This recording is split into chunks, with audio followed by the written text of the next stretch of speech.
Hello, I'm Lamisila Pamela Ngubane, and this is the Entity Dynamics podcast. Entity Dynamics is a culture development consultancy where we believe that culture creates behavior and behavior creates reality. The title of this video is A Note on the Festive Season. Okay, so the reason I'm making this video is because, I became aware, I think I was in my teens, that not everyone finds the festive season festive. And in fact, a lot of people find it downright depressing, demoralizing, and just, probably the worst time of the year for them. Okay.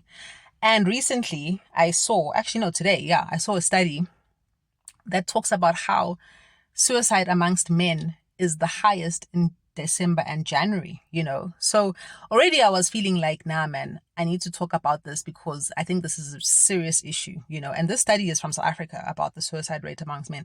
And I was like, I need to talk about this issue because it's a serious issue. It affects our people. And obviously there's a culture at play here that says that somehow it's okay for the festive season to be as debilitating and stressful to people as clearly these results show. But beyond that, I think it also highlights family dynamics that would really be considered toxic if we were looking at them objectively, or if we were talking to our friends about them. And yet so many people subject themselves to not just family dynamics, but other social dynamics that are toxic, debilitating, and that cause a great amount of stress. Okay. So I think, if there's a reality of these suicide rates, then there's behavior that is creating that reality. And behind that behavior, there is a culture. And I think that culture is a culture that says that men are supposed to just suck it up and be tough and not reach out for help. Okay.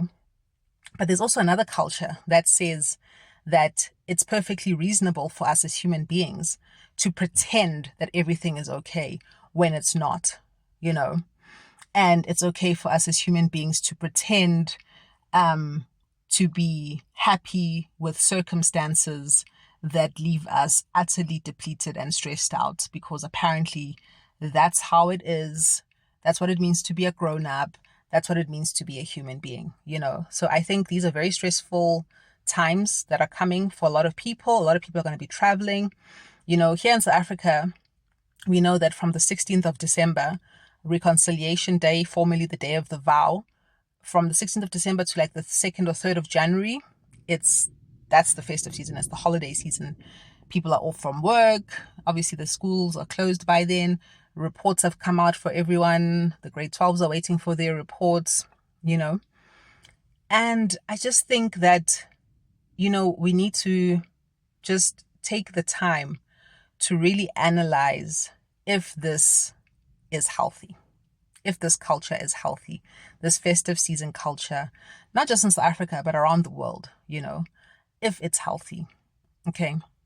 First of all, okay, for many people, that period from the 16th of December to the 3rd of January, or the 2nd of January, is the only time that a lot of people and a lot of men who are primary breadwinners in their families, but for women too. But I don't think that the pressure is as much on women as it is on men, to be very honest. But there is a pressure on women. I'm not going to pretend there is no pressure on women. But I think the pressure on women also plays out as a symptom of the pressure on men. There's an increase in gender-based violence also during the festive season. And gender-based violence is a symptom. We like to treat it as if it's like a cause, or if it's like the actual disease. It's a symptom. So is child abuse. It's a symptom. Very horrific symptom, of course. So for a lot of people, let's just start with this one. For a lot of people, this period from the 16th of December to the 3rd of January is the only time that a lot of people get to actually stop and rest. Out of the whole year, 365 days, they have like 2 weeks, where they can really just chill out. They don't have to do any school runs. They don't have to buy groceries for school kids and lunch boxes. They don't have to go to work as well, so they can actually sleep, they can rest.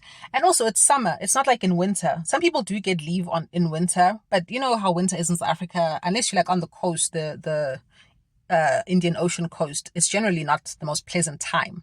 You can't really chill and relax in winter. It's cold. It's unpleasant. It's uncomfortable. But in summer, the sun is shining. It's beautiful. You can sleep with the windows open if you don't have mosquitoes killing you in the area you're in, or you have the fan on and it's chilled and everyone's relaxed because it's summer. It's like basically the optimal time to rest as a human being is during those 2 weeks of summer. And yet, for some people, those are the most stressful 2 weeks of the whole freaking year. So imagine you've been stressed out your whole year. You've been dealing with co-workers, bosses, who, this, that, clients, whatever,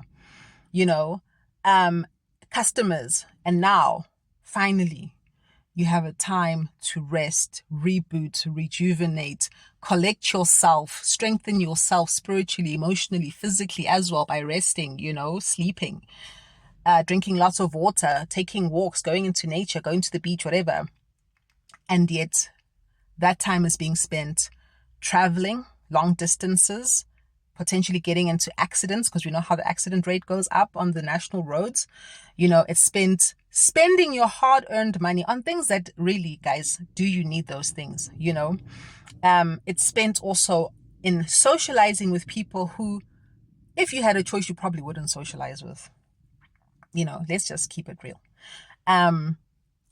Traveling around, going to parties, not sleeping because you have to party, you have to live it up, apparently, and then you are ingesting alcohol and drugs, probably, so your body is just taking a knock after a knock, your mind is taking a knock, your emotions, your spirit, and come January the 2nd, you are exhausted. You're exhausted, and some of you have to go back to work on the 3rd of January. And then on the 14th of January, schools are opening.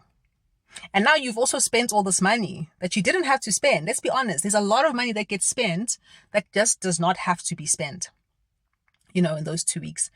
And also, what's so cynical about the economic system, which, you can't really blame businesses because this is how the system works. If you're not making a profit, you're sinking and you're going into bankruptcy. And scarcity is the rule of the game in the economic system in which we live.